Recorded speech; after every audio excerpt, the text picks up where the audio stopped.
ত্রয়োদশ জাতীয় সংসদ নির্বাচনে নির্বাচিত এমপি প্রার্থীরা সংসদ সদস্য হিসেবে শপথ নিচ্ছেন।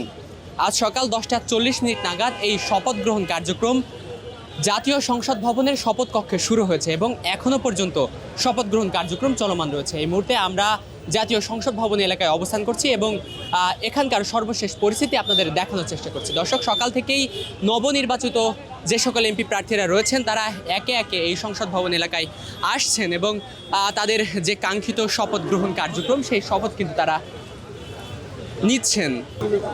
দেখছেন, এই শপথ গ্রহণ কার্যক্রমকে কেন্দ্র করে জাতীয় সংসদ ভবন এলাকায় যে সকল নেতাকর্মীরা রয়েছে তাদের সমাগম কিন্তু ঘটেছে। পাশাপাশি আমরা দেখছি আইন শৃঙ্খলা বাহিনীর সবর উপস্থিতি কিন্তু আমরা লক্ষ্য করতে পারছি। দর্শক, আপনাদেরকে একটি বিষয় জানিয়ে রাখি, সকাল 10:40 থেকে এই শপথ গ্রহণ কার্যক্রম শুরু হয়েছে। প্রথম ধাপে যে সকল এলাকা থেকে যে সকল সংসদীয় এলাকা থেকে এমপিরা নির্বাচিত হয়েছেন, প্রথম পর্যায়ে এমপিদের শপথ গ্রহণ কার্যক্রম শুরু হবে এবং পরবর্তীতে বিকাল 4টার সময় মন্ত্রিপরিষদে যে সকল মানুষেরা ডাক পেয়েছেন তাদের শপথ কার্যক্রম অনুষ্ঠিত হবে। এই মুহূর্তে জাতীয় সংসদ ভবন এলাকা থেকে আপনাদেরকে সেই বিষয়টি দেখানোর চেষ্টা করছি। দেখছেন যে আইন শৃঙ্খলা বাহিনীও কিন্তু সতর্ক অবস্থায় রয়েছেন।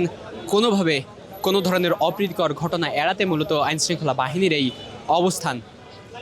আমরা কথা বলার চেষ্টা করব এখানে উপস্থিত নেতাকর্মীদের সাথে এবং জানার চেষ্টা করব তারা আসলে কেন এসেছেন এবং তাদের কি প্রত্যাশা।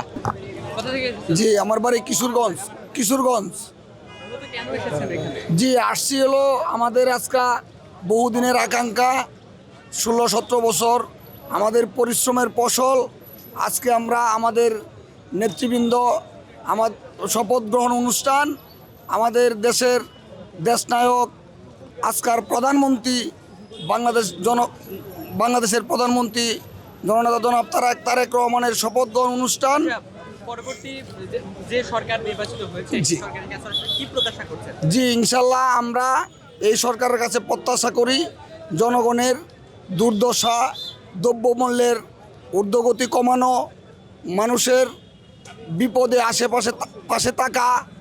আমরা এই সরকারের কাছে সর্বোপরি ভালো কিছু আশা করি। ইনশাল্লাহ ভালো হবে। তারেক রহমান আমাদের জন্য ভালো করবে ইনশাল্লাহ, এই আশা আমরা ব্যক্ত করি। আপনি কোথা থেকে এসেছেন? আমি কক্সবাজার থেকে এসেছি। কক্সবাজার সদর আমার প্রাণপ্রিয় নেতা বর্তমান সংসদ লুৎফর রহমান কাজল কক্সবাজার ওভারে। আমি একটা জিনিস স্বীকার করবো, কেউ করুক না করুক, সারা পৃথিবীতে জয় করেছে আমাদের সুশৃঙ্খল সেনাবাহিনী 5 আগস্টের পরে এবং আজ পর্যন্ত জাতীয় সংসদ নির্বাচন পর্যন্ত ভূমিকা রেখেছে বাংলাদেশের সুশৃঙ্খল সেনাবাহিনী। ওনারা আজীবন আমাদের দেশের জন্য এইভাবে ভালো কাজ করে যোগ। বাংলাদেশ সেনাবাহিনীকে আমি বাংলাদেশ জাতীয়তাবাদী দল বিএনপির পক্ষ থেকে সেনাপ্রধান ওয়াকুরুজ্জামান চার সহ সকল আইনশৃঙ্খলার সকল ভাই বন্ধুদেরকে 5 তারিখের পর হইতে যে আমাদের পরবর্তী সরকারের কাছে কি প্রত্যাশা করছেন আপনি? আমি প্রত্যাশা করি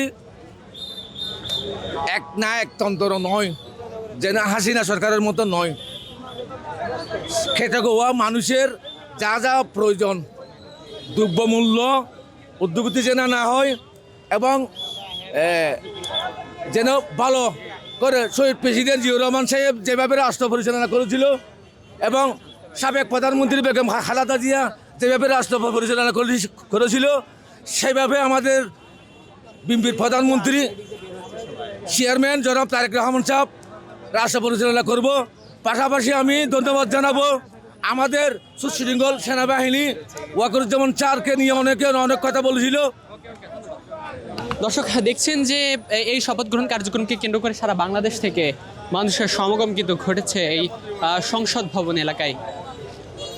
দেখছেন যে সারা বাংলাদেশের যে সকল সংসদীয় আসন থেকে এমপিরা এসেছেন সেই সকল সংসদীয় আসন থেকে যে সকল নেতাকর্মীরা ছিল তারাও কিন্তু এসেছেন এই ত্রয়োদশ জাতীয় সংসদ নির্বাচনে যে নবনির্বাচিত এমপিরা রয়েছে তাদের শপথ গ্রহণ কার্যক্রম অনুষ্ঠানে। ত্রয়োদশ জাতীয় সংসদ নির্বাচনে নবনির্বাচিত যে সকল এমপি প্রার্থীরা রয়েছে তাদের শপথ গ্রহণ কার্যক্রম এখনো পর্যন্ত চলছে এবং দেখছেন যে সেই কার্যক্রমকেই কেন্দ্র করে জাতীয় সংসদ ভবন এলাকায় অতিরিক্ত আইন শৃঙ্খলা বাহিনীর সমাগম এবং সাধারণ মানুষের সমাগম কিন্তু আমরা দেখতে পাচ্ছি। আমরা আরেকটু কথা বলার চেষ্টা করব। আসলে দেখেন, যতই ভালো নির্বাচন হোক, কারচুপির কথা বলা হবে। যারা পরাজিত হয় তারা বিভিন্ন অজুহাত ওনাদের থাকেই, ওনারা বিভিন্নভাবে অজুহাত দেয়। যদি কারচুপি হয়ে থাকে তাহলে ঢাকার মতো কতগুলো আসনে জামাত পাস করেছে, সেটা কিভাবে সম্ভব বলেন? কারচুপি যদি হয়ে থাকে, যেমন আপনারা সেনাবাহিনীরা যেভাবে প্রতিটা সেন্টারে আমাদেরকে পিটানো হয়েছে, আমরা তো অনেক ভয় পাচ্ছিলাম যে কি না কি হয়।